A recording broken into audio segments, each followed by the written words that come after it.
Hey, Rob here. Thank you for joining me once again. I am excited to look at this one, Infinity Gauntlet number 4. I've done a previous video where we looked at Infinity Gauntlet issues 1 through 3.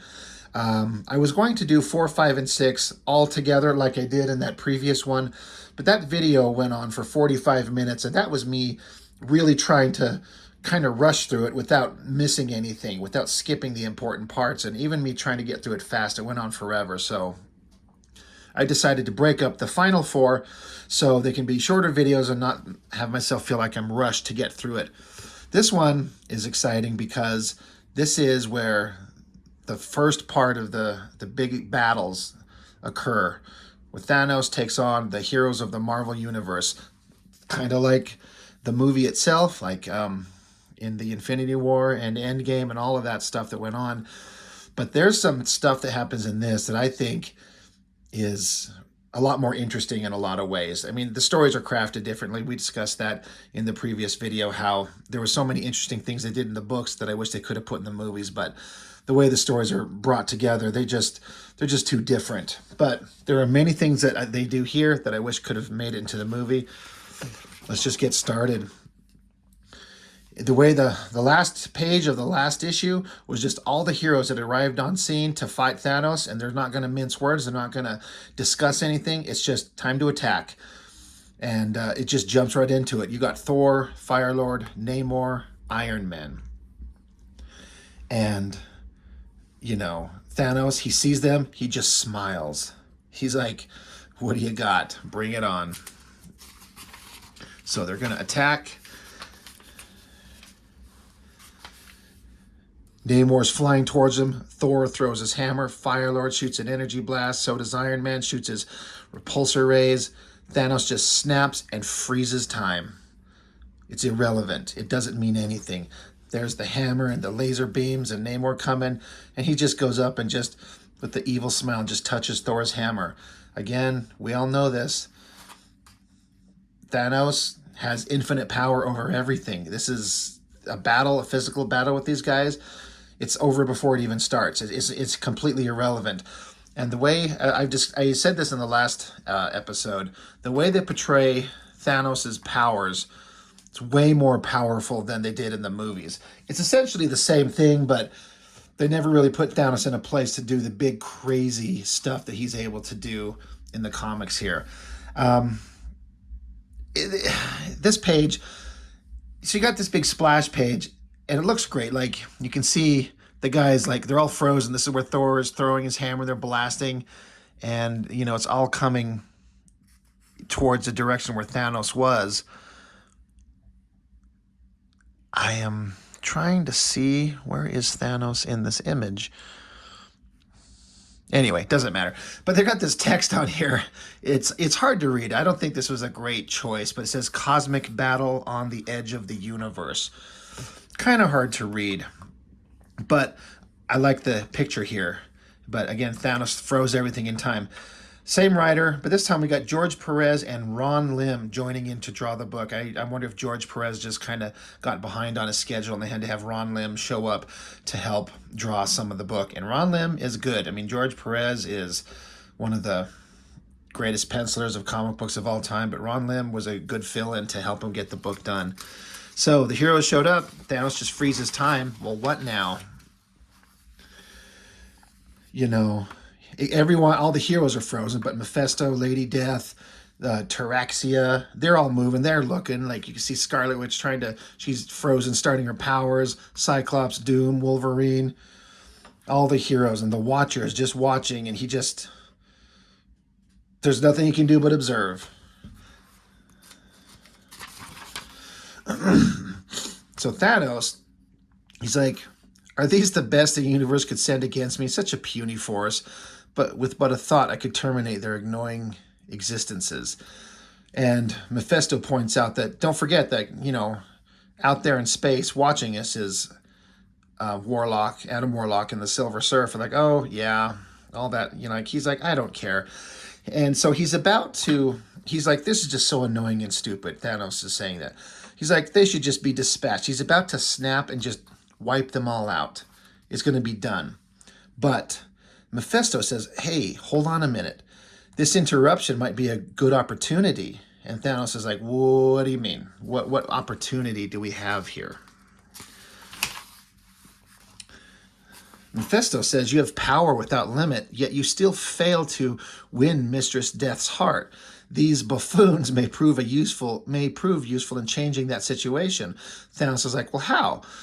And Mephisto says, basically, courage. All female hearts, even ones as cold as death's, are warmed by the sight of raw courage such as is exhibited in battle. But such bravery only exists when one faces the prospect of defeat. Meeting that standard would require balancing the terms of the battle so these fools stood a chance of victory, not something beyond your ability to arrange. So Thanos is like, yeah, that's a good idea. So it's interesting. Mephisto's like, hey, you might win her over if you change the stakes of this battle that they could actually beat you. And Thanos, being crazy and stupid, he's like, okay. So he thinks, he's like, I can do this. He's got all his infinity gems, and he decides, he's like, I need to cut myself off from all my sensory input from time, space, reality, thought, and soul. I would retain limitless power, yet not know my enemy's next move. Thanos says that would allow them a 0.5% chance for victory. Mephisto says, not the greatest odds in the universe, but perhaps that's enough to impress Mistress Death. And Eros here, the brother of Thanos, he's watching, and he's like, what is Mephisto doing? He did it really subtly, but the devil just saved the lives of Earth's heroes. He engineered the possibility of Thanos' defeat. Like, why would he do that? And Eros is thinking to himself, it seems the forces of life have a most unlikely comrade. And you see Mephisto just kind of looking at what he did. It's a really interesting kind of thought. And then Eros has this shadow kind of pass over him, and it's that rotting corpse of Nebula, to not let us forget that she's just slowly meandering around this place, kind of like a lifeless corpse of just nothingness, but she's still there. So Thanos is like, all right, we're gonna do this. He cuts himself off from all that other everything that the Infinity Gauntlet gives him except his power. And he's like hoping to impress Mistress Death. So he's like, all right, let's see. Let the battle begin. Snaps again and lets the heroes, unfreeze them from time like he did. Here's where the battles start. Those initial blasts and hammers and everything, they slam into the walls, and Thanos just laughs, failing to notice behind him is Hulk and Drax. Bam! They pummel him, send him flying. They jump on top of him, start beating the shit out of him. Thanos just sends Drax flying away. Drax. Hulk remains.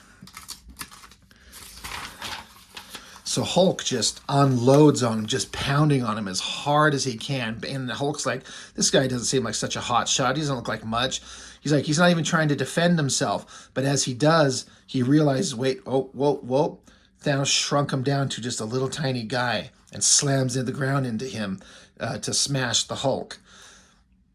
Vision, as he does, as we've seen in the movies, he can become intangible and move through solid objects. He appears behind him and blasts him, engulfing him in flame. And then he sinks back down into the ground like a tactical move. He pops up, shoots, disappears. And Thanos is like, good move. I don't know if I would have ever thought of that. Captain America's leading everything. He's like, go, push, fight. Namor and She-Hulk, they dive in there, punching. Silver Surfer's still pissed off that he can't join the battle. And Adam Warlock is telling him, like, just don't worry about it. This is a plan. There's things going on. Just wait. You got to wait. As the battle goes on, Thanos smacks away Namor and She-Hulk, and there's some kind of like weird mossy thing that's where he touched them, and they're like, shit, get it off, and it just kind of grows and engulfs them and consumes them, and they're done just that quickly. Dr. Doom, he sweeps in behind him as Thanos sits here. We see Wolverine in the background. Thor's hammer slams dead into his chest. And Doom drops in there, and he's like, the gauntlet, like he wants it. Dr. Doom, being the scum that he is, he's thinking he could still grab the gauntlet for himself. Thor's yelling for him to get the hell out of the way. Doom saying, the gauntlet, it will be mine. But of course, Thanos, as he does, giant energy blast sends Doom flying away, barely alive. He bounces and bounces. Thor stands here swinging his hammer while Doom is saying that he's not done. He's not going to be denied those gems. Thor throws his hammer. Thanos opens a portal just for the hammer to disappear into. Now, this version of Thor, he's not actually the Thor that you know. He's actually a different guy who's taken on the form of Thor. It's a whole thing in the comics. That's why he looks different. He's got a beard and this mask. Not going to get into that, but he has the power of Thor. And in this version, if he doesn't have the hammer, he'll revert back to his human form within like a minute. So he's like, my hammer's gone.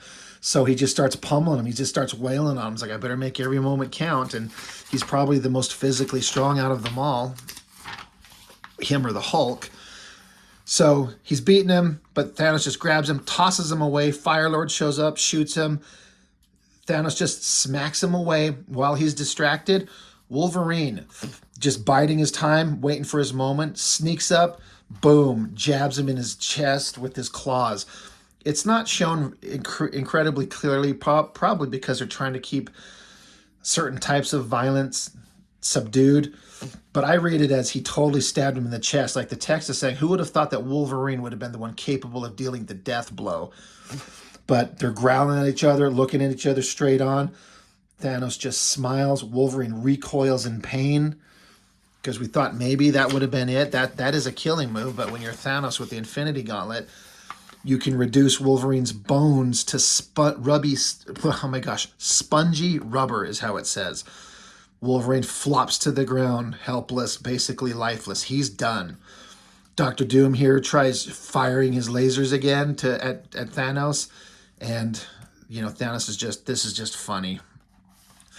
Back with Adam Warlock and the Surfer, they're observing the battle. And as we saw in the previous issue, we've got eternity, the embodiment of everything. He's saying, we grow restless and wish to join the battle. And Adam Warlock tells him, not yet. Now be gone before Thanos senses your presence. And Surfer's like, dude, that's eternity you speak to. You don't talk to him that way. And Warlock is like, don't worry, this is just a game. He's another piece on the game board. And Surfer's like, this is not a game. Like, are you taking this seriously? And he's like, if I let it be more than that, I could not go on. Like, he's obviously got something that he's got a plan that he's not letting us all know. Back over here, we got Scarlet Witch shooting her hex powers at Thanos. Cyclops is on the other way, blasting him. They're getting him from both sides. So he turns his attention to Wanda first, and just his beams overpower hers, gets closer. Look of horror. You don't even need to turn the page to know that she's done for. Vaporized. Cyclops screams at her, so Thanos now turns to Cyclops.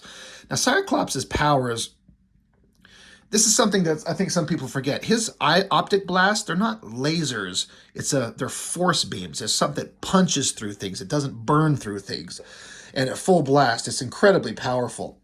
So he's unloading on Thanos at full power, and then Cyclops intentionally cuts off his beam so that Thanos, as he was, forcing his way through that beam, he now goes off balance, tips forward, and Iron Man swoops in, blasts him. Hardcore impact right there. They're trying to think tactically to keep him off balance and just hit him over and over and over. The woman that Thanos created for himself, Taraxia, she joins in, grabs onto Iron Man. So meanwhile, Cyclops tries again, blasts at Thanos, but then Thanos creates this clear block of, they say, a clear block of force. Basically, his head is encased in this clear glass or whatever it is, this block. His beams cannot escape, and he can't breathe. So now he's done. He's dropping down. Captain America rushes over. While this is going on, Vision appears again. He's trying that same tactical move of appearing behind him. Thanos doesn't fall for the same thing twice. So he reaches in, grabs Vision, and we all know Vision is a robot. And just rips his robotic guts out. Vision is done. Thor, who got tossed off into space, he's reaching back. He finally reaches back to the precipice of the shrine that he's built here. But then the time is up. Boom, he's transformed back into his human persona. And he can't breathe in space the way Thor was allowed to. So Captain America, he's screaming because now Cyclops is dead. He's like, he's dead. You murdered him, you cold-hearted monster. And Thanos is like, well, that's quite the emotional outburst. I thought I would have expected more from the legendary Captain America. What Thanos doesn't realize is Cloak from Cloak and Dagger is appearing behind him. Captain America is doing that as a distraction, screaming and being emotional to make him look this way, so Cloak can come up behind him, hopefully absorb him into the folds of his cloak here that sends people into a dark dimension where no one can escape. Captain's like, you got him, but can you hold him? And Cloak is like, I don't know. He's screaming, no. Boom, explosion. Thanos cannot be imprisoned. My divinity is absolute. And Captain America, he's, ready to get back at it. You still got Fire-Lord, Drax, Quasar is there on the scene. Interesting here, you see how Taraxia has Iron Man. She's got his hands on his head. Let's see if I can get that closer so you can see. And in the next panel, Iron Man's head is just ripped off and sent bouncing. Fire-Lord gets Thanos in like a headlock. Drax is blasting at him, and Thanos just laughs. Like, this is just, nothing works. This is just fun for him. Here comes stupid Nova. He's flying along, and the entire book is being narrated by Eros, and he's saying here, the only person not fascinated by this outrage is my grandniece, poor Nebula, for her shattered body and mind are all but beyond all caring. And again, we just see Nebula, this rotting corpse, is like, it would have been better that she died than have to sit here in this horrible existence. But she's just slowly just walking around as if none of this matters. Cuts over to Thor's hammer. It appears, it comes back after getting sent off into that other dimension, wherever Thanos sent it. It finally makes its way back. And so our guy, who's Thor in human form, he runs over, grabs his hammer, boom, Thor's back. The battle will continue. He's not done yet. Thanos, meanwhile, opens a portal into Earth's prehistoric past and sends Drax and Fire-Lord into the millions of years ago with the dinosaurs. Drops them off. They're done. Taraxia, she comes back up to Thanos. She's like, Thanos, my love, I have dispatched the metal-clad nuisance that pestered you. He's like, my thanks, Taraxia. You have proved to be exactly what I had hoped for. So that's the end of Robert Downey Jr. He's done. And then, of course, boom, spider webbing on top of Thanos' face. Classic Spider-Man move. He shows up, kicks him in the face. We got Thor and Quasar. Thor's hammer slams into Thanos there, but Taraxia grabs Spider-Man right down to the ground.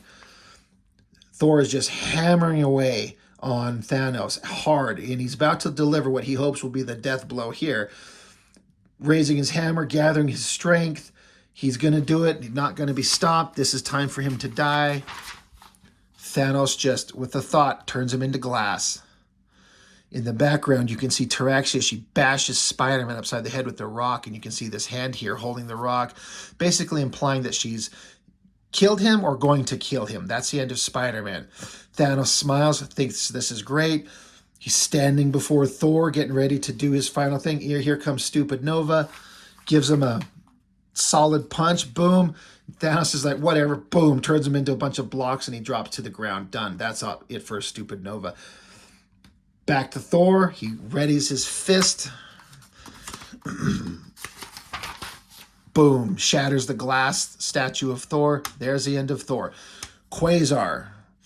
And he shows up. And Thanos is like, finally, the reserves are called in. You are Quasar, the late Captain Marvel's replacement, wielder of the quantum bands. And Quasar is absolutely certain that these magical wrist gauntlets that he has, that are very powerful, will end this battle. And Thanos is like, oh, you think so, huh? Oops, bumping my camera. He just causes them to explode. Boom! His wrist gauntlets are gone, and he uses his eye beams to zap him. The most powerful, one of the most powerful guys, didn't do a goddamn thing. Wolverine did better than him. And then the battle's over.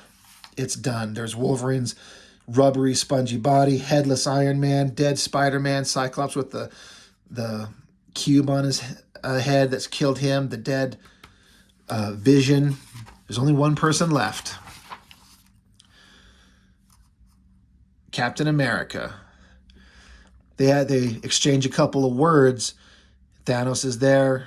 Like, you're the last one, and I'm going to beat you. Adam Warlock says, ready yourself. Surfer's like, now? Adam Warlock says, on my call. I love this scene. Captain America just strolls right up to Thanos. This is a scene I really wanted to see in the movie. And we get kind of a version of it, but I really wanted to hear Chris Evans say, as long as one man stands against you, Thanos, you'll never be able to claim victory. And have Thanos say noble sentiments from one who's about to die. Thought that was really great. Surfer's like, Thanos is going to kill him. Warlock is saying, wait. Captain America's just standing defiantly while Thanos lifts his hand, swings a punch. Captain America ducks under it, but then Thanos creates the shrine, the ground, to reach up and grab Captain America by the feet so he can't move. Thanos slams his fist down, shattering Captain America's indestructible shield, smacks it away from him. The shield is gone, and Captain America is being held down, and he just stands there looking. Thanos raises his fist, the gauntlet, in the air to punch him down. Warlock says to Surfer, now. And this is really shown. There's two different ways you could have done this. They show Surfer take off and multiple panels showing the intense speed that he's doing, zipping towards the thing here. Now, this could have shown been multiple panels. They slow time down to a crawl so we can experience every moment. Or it could have been done in two panels to show the speed done in just one quick thing, one quick shot. Both would work, but this is good. This is how they do it. Thanos has got his hand up. Captain America looks. The Surfer is on his way. Warlock watches the gauntlet. Surfer's got his eye on it. He's closer. Their eyes are on it. A little twinkle in his eye. Thanos, does he notice? Does he know? Zoom. Surfer goes zipping by. He was trying to snag the gauntlet off his hand as he had it raised in the air. And just like that, he misses. Captain America throws a punch, and Thanos just smacks Captain America away. Boom, dead. And here Thanos comes back to reality. He says, what have I been doing? I must have been out of my mind. They came so close. I nearly lost it all. He realizes that for all the ease which he dispatched everyone and killed them all, they had a plan, and he came this close to losing it. They almost took it from him. So he says, I will myself back to full power. I wish this battlefield cleared of all remnants, because I sense a far greater struggle about to begin. He knows something more is coming. Adam Warlock says, we tried to do this the easy way and we failed. Now begins the conflict I strove to avoid, and it may well prove to be the battle the universe cannot survive. Eternity, it is now your turn. And now, on this shrine that's a monument to death, Thanos, Mephisto, Taraxia, even Nebula is reacting for once. She's shocked. The cosmic gods have arrived that we all saw in the previous issue. They are now about to unleash the full might of their power. And these guys, they could literally wipe out the universe. So how will this go? What a hell of a way to end it. This book, with all those heroes suffering everything that they just went through and not one of them surviving, and now it's the cosmic god's turn. That's the end of the book. That is issue 4. This book I was so excited for.